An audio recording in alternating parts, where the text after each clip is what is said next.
Phil, you know, as we all know, you can go 21 days when you have Ebola before you get symptoms. So theoretically, you could get on a plane. And if you're not going to be honest on a questionnaire, that opens the door to what just happened right now. Does that mean anybody getting on that plane should be quarantined for 21 days or travel should be banned altogether? No, I don't think so. Not at all. I spent my career, Aaron, looking at risk and assessing risk around the world on issues like terrorism and issues like the one you're seeing today. Let's get away from hysteria and talk about facts.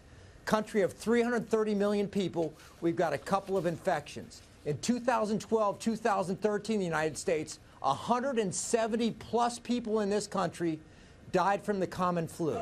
The issue is people are lying every day on their immigration forms. They're lying about flu. They're lying about HIV/AIDS. We've got to have a risk management approach that's the same as the risk approach we take on things like organized crime, on things like HIV/AIDS. You're going to have problems. We shouldn't suffer from hysteria here.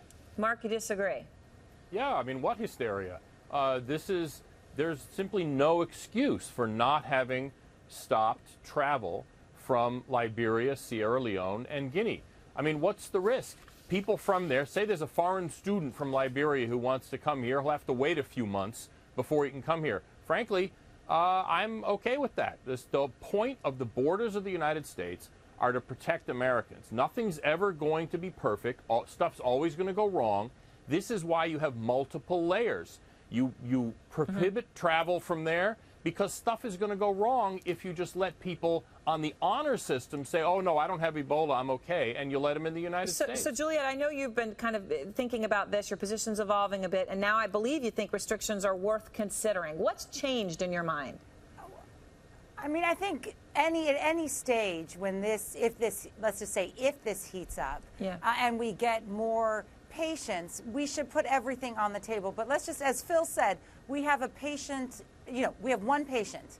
And so when we talk about lines of defense, you don't want to go to the most extreme one immediately. What I would do right now is that ensure that the U.S. line of defense is strong enough. So we should have more interrogation and surveillance on the receiving end. Right. And there was just a complete breakdown on the public health side. I mean, if people are feeling fear, it's not because of the airplanes. It's because a guy walks in from essentially central casting for Ebola, right? I mean, every symptom, every travel suggested this is what he had, and they didn't catch it. So we need to pick up both at the border as well as our public health community.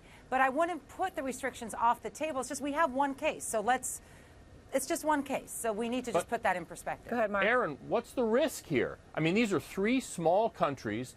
It's really basically no skin off our nose prohibiting travel. They may not like it. I get it. But it's not permanent. And the job of the American government is protecting the American people, period. I mean, Phil, because here's the question I guess some people might have. Let's say, sorry, I'll get right back to you, Juliette. But, Phil, say, and we don't know, this might stop exactly where it is right now, but if even one American citizen dies, and it could have been prevented, isn't that too many? I suppose so, but look, we fail to look at these kinds of... Go ahead, Phil, finish, then I'm going to go to Juliette. We fail to look at these problems in perspective. We look at them in isolation. If you went back 20 years, I was sitting in Paris, France, and I saw the headlines of Magic Johnson, HIV infected.